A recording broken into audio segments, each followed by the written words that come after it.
surface. Greetings and salutations. My name is Orville Higgins and it's another edition of Fan Central. Talking to the people at the heart of the top sporting stories. Hear from your favorite sportsmen and women and the administrators who work tirelessly to make it all happen.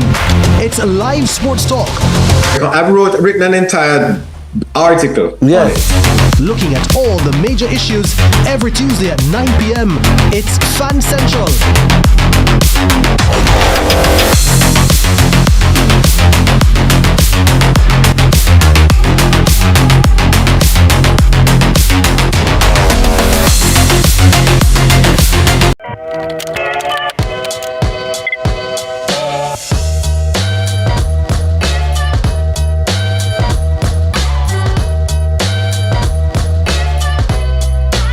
Need to estimate your duty? Perform a track and trace? Search for a declaration? Then download the Jamaica Customs mobile app today. The time by the Jamaica Customs Agency is 12 p.m.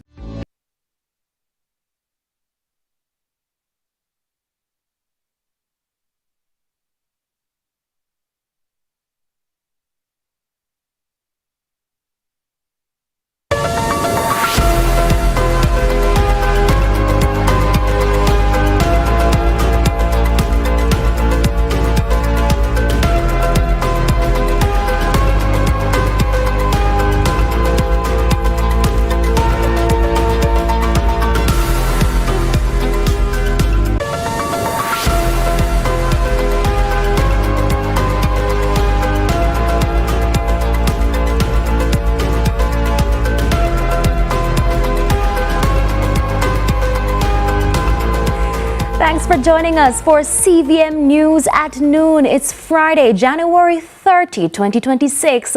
I'm Amoy Harriet. Up first this afternoon, a fire broke out on the first floor of the Accident and Emergency Department at the Kingston Public Hospital on Friday, prompting the swift evacuation of 18 patients and 16 staff members. Hospital personnel were able to contain and extinguish the blaze before the arrival of the fire brigade, with the all-clear given approximately 90 minutes later. However, heavy smoke in the area highlighted the seriousness of the incident and the urgency of the response. Authorities are now investigating the cause of the fire. The Senate is now reviewing the proposed amendments to the Criminal Records Rehabilitation of Offenders Act, legislation aimed at allowing the expungement of criminal records in specific circumstances. The bill, which was passed in the House of Representatives last year, was first laid in the Senate last December, where it's now facing renewed scrutiny. If passed, the bill could significantly reshape how rehabilitation and second chances are treated under Jamaican law. The amended bill would, among other things, allow Jamaican nationals who were convicted in foreign jurisdictions to have those offences expunged locally once they meet the required rehabilitation standards. This offence, once recorded in Jamaica, remains on the record of this individual, even after it is expunged from the criminal record in the jurisdiction where the offence was committed. Where the conviction is for an offence listed in the third schedule, the discretion of the board is restricted as it cannot consider an application for expungement, notwithstanding that the law of the foreign jurisdiction permits the expungement of the offence. This restriction presents undue hardship for many, read and construed as one with the Principal Act. Now, a 73-year-old Westmoreland woman says her life was turned upside down by Hurricane Melissa, and she's now living in harsh conditions. According to Millicent Hall, who's also known as Pamela, she has received little help since the passage of the storm and is now forced to live under a tarpaulin. Sometimes I feel embarrassed, I feel ashamed. Say, I was in a house because this is the veranda. And that is the living room. And so the bedroom here, and that over there is the bathroom. And every whole of it tear off. So I look around to some tarpaulin and say, people give away tarpaulin, but I not see them because they don't come this side. Now we'll hear more of Millicent's story later on in CVM News at 7. In the meantime, one of the designated hurricane shelters in eastern Westmoreland is now remembered as a scene of tragedy, as its collapse claimed the life of a woman and injured 2 males. In this CVM News follow-up, we discover that despite most of the buildings being destroyed, the school community has managed to pick up the pieces and begin once again. Crystal Williams has the details.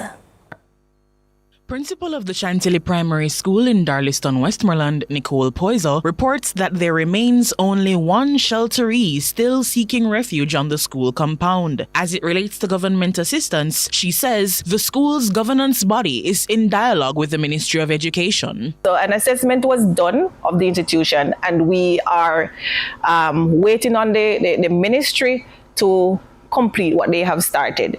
She is also for the relationship the school has cultivated with the business community. Not much is done as it relates to the business, because you know that they too would have been affected. When we have graduation ceremonies, businesses would normally give cash or kind. There's a meat shop around the corner. They would give us meat, free of cost. We have a good relationship with businesses in the community. Principal Poiser also commends the parents of her students for their resilience. She says even though all of her students have not yet returned due to relocation challenges, the 40+ who have are trying their best. These parents, they try their best to ensure that their children come to school, right? So I must commend my parents, my guardians, on ensuring that children are being taken care of to come to school and to come to school early too. The Chantilly Primary principal also praised her 4 dedicated teachers. It's not a hassle for my teachers, based on the situation that we're experiencing. All the teachers know that this is what is happening, and because our children are our key stakeholders, they ensure that whatever it takes, they ensure that our key stakeholders, our children, are well taken care of. The grades 4, 5, and 6 Chantilly Primary students have prepared projects to enter this week's STEAM in Action Challenge in Kingston. And given what they've endured over the past few months, their school community is in full support of their success. The children, they feel so much at home, even though they are under tents. So not all the students are back because some have relocated, but most of our students are still here. We are doing well in spite of the limited resources that we have. Crystal Williams reporting for CVM News. Now, recent earthquakes felt across parts of Jamaica have left many residents asking whether seismic activity is on the rise. But geologists say the increase may be more about awareness than actual frequency, even as they warn the island remains at risk for a major event. Kevin Black tells us more. Recent small earthquakes felt across parts of Jamaica have raised concerns about whether seismic activity is on the rise. But geologists say the perception of more events may not mean there are actually more earthquakes happening. I'm not so sure we're seeing a particularly larger increase. What we're actually certainly doing is seeing people being able to pick them up more easily. Because they're aware of earthquakes. I think always when you had a relatively large earthquake, it makes people more sensitive to these things. And of course, we had that a couple of years ago. So I think what we're seeing is that. Now, I look at all the earthquakes that we actually, we have. And of course, everybody has to realize that we only report, or the earthquake unit only reports a small number. In fact, we only report those earthquakes that somebody felt. Professor of Sedimentary Geology at the University of the West Indies, Mona, Simon Mitchell, says Jamaica experiences earthquakes every year, but only those felt are officially reported. He notes that majority of the recent activities occur in known seismic zones. And if we look at where we're actually getting the earthquakes at the moment, it's actually in the normal place for the earthquakes. We have a cluster of earthquakes that occur in Jamaica year after year after year. And this is in the sort of northwestern Blue Mountains area. Although Jamaica is not the most seismically active country in the Caribbean, Professor Mitchell warns the island remains vulnerable, particularly flat areas built on soft sediments. If we get a big earthquake, it's going to really upset everybody. So in other words, if you've got children at school, tell them what to do if an earthquake happens. In other words, stay at school if it's safe. Because what happens when an earthquake hits is everybody tries to get on the road, and of course you get gridlock. Now, if we've got roads damaged and everything, nobody can go anywhere. Trying to get on the roads is not the way to do it. Talk about it beforehand. Say, stay in a safe place where it's safe. Jamaicans are being urged to review emergency plans and avoid unnecessary travel immediately after a strong quake. Kevin Black reporting for CVM News. And it's time now for a break, but stay with us. Our live interview comes up next.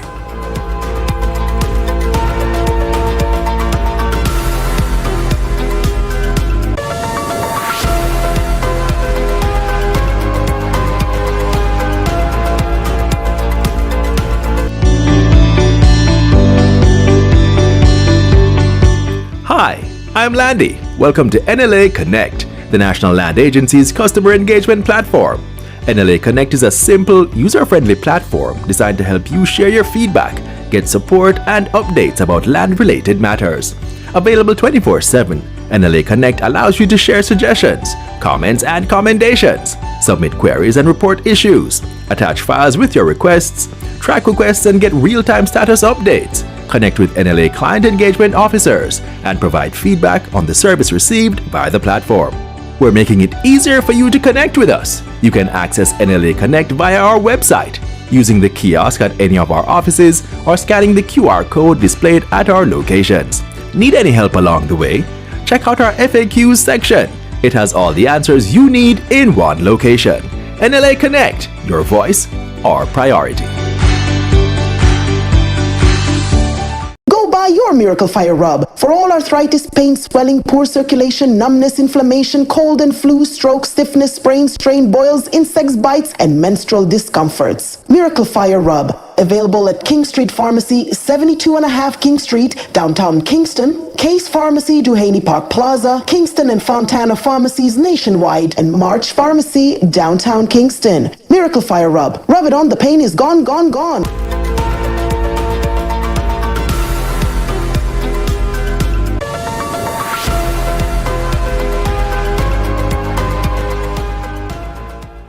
Welcome back to CVM News at noon. Workplace safety in the public sector remains a key concern. St. Patrice Ennis, who's the president of the Jamaica Confederation of Trade Unions and who's also the general secretary of the Union of Technical Administrative Supervisory Personnel, is here to discuss whether proper safety measures and equipment are in place and how workers' complaints are being addressed. Good afternoon, Sir Ennis, who's joining us by phone. Good afternoon. So talk to us, what specific safety measures are currently in place to protect public sector workers, and how well are these enforced, in your opinion? Well, we do have legislation, the Factories Act, which is a very old law that provides provision for safety at workplaces. We also have the public sector staff orders, which needs revision, but that also offers protection for public sector workers. And we do have the various collective labor agreements that the unions will arrive at in their negotiations with the government or the ministry, department, and agencies that the workers are employed to. And those specific agreements would speak to various provision with respect to protection of work.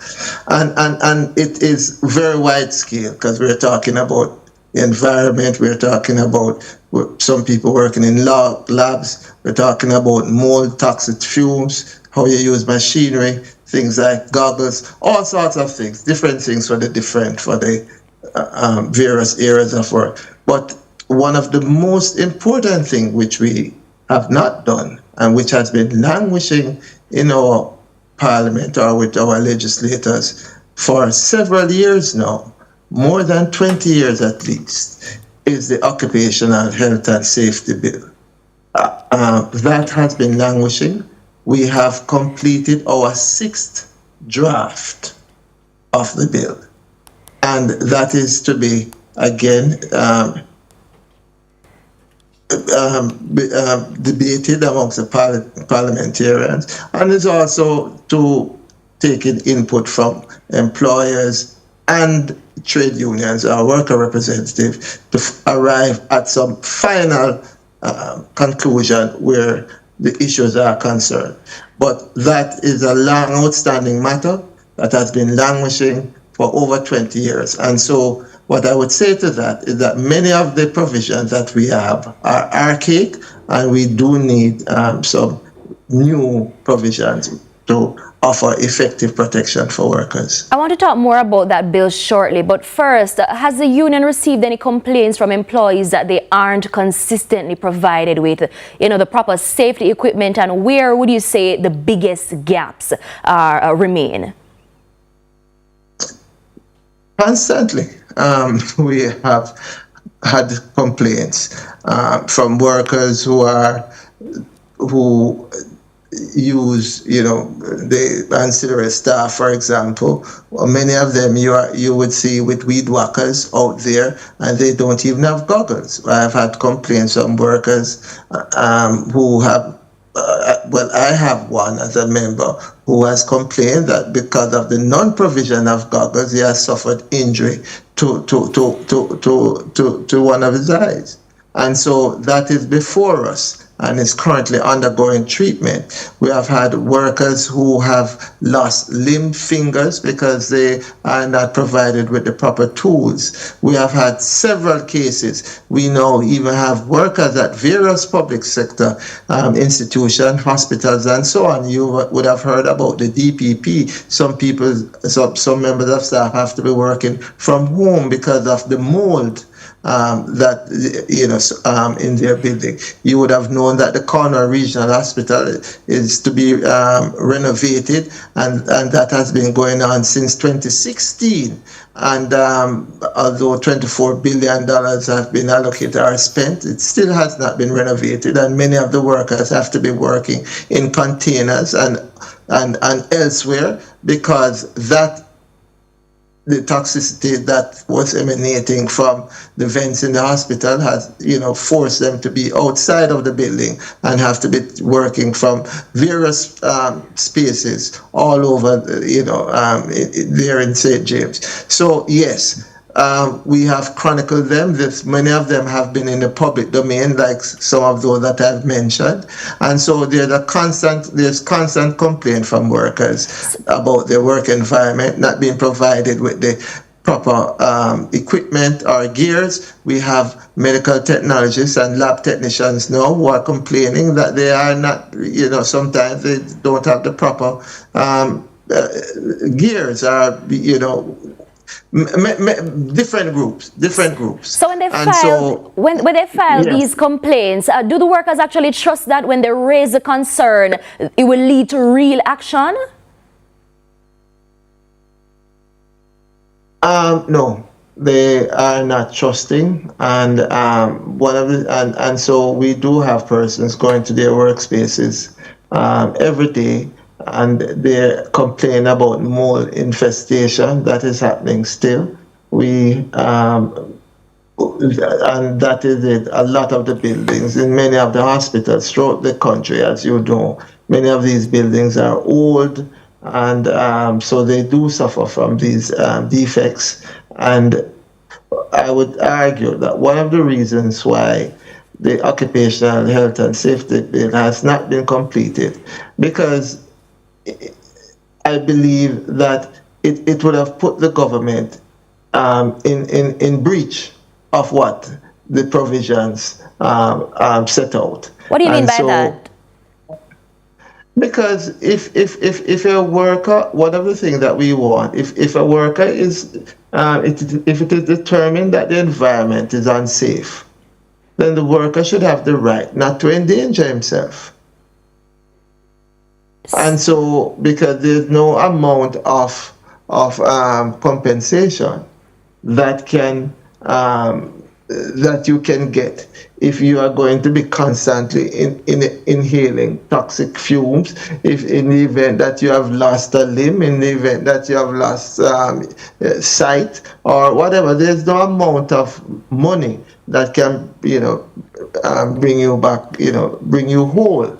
And so, and if there are provisions that the workers, which is one of the provisions that we're insisting on, that if an environment or a situation is deemed unsafe, then the person should have the right not to put himself in it or to be forced to be in such an environment. So just before you go, just before you go, Mr. Ennis, so the bill, it's not yet completed, but in the meantime, what urgent steps do you think employers and, unions like yourself should be taking to strengthen workplace safety and ensure we have legal compliance right across the board?